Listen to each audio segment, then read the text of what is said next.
Successful nga ang pre-selling ng Metrobank para po sa concert ng SB19 ticket selling ng Metrobank gamit ang Metrobank Visa card or credit card.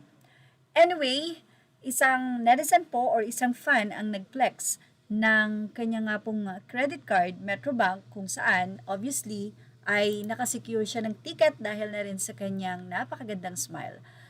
Mula kay Highlight MNL, sa sobrang taranta nakapag-content pa, Metrobank Mastercard Application Journey, hahaha SB19 #Visa, #SB19 Visa, #SB19 Wakas at Simula. Well, yan po ang naging caption niya. Wala naman pong violate si fans dito dahil narito po ang panawagan ng 18. 18 official group, no posting of tickets, please.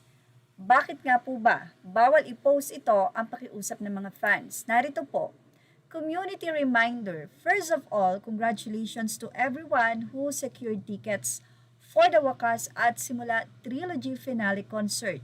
We're genuinely happy and excited for all of you, sobrang deserve. That said, we'd like to remind everyone to please avoid posting photos or screenshots of your tickets for your own safety and protection.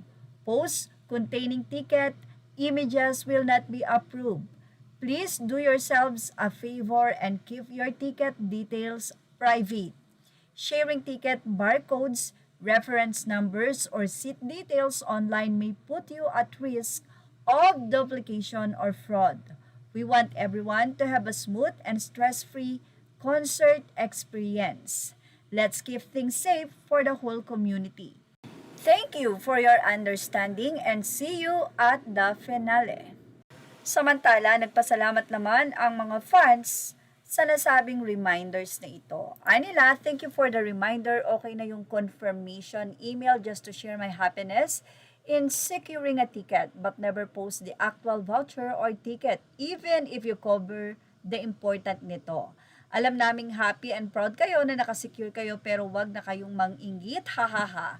Charing lang mga kaps, sana bukas makasecure din kami ng mga ate ko. Reminder 18, please don't share or post pics of your secured concert tickets online to keep them safe from scammers. Let's protect our tickets. Congrats mga kaps. On point! Yan po ang ating showbiz top update. Images are all credit to the rightful owners. Please like, share, and subscribe. And thank you for watching Showbiz Now.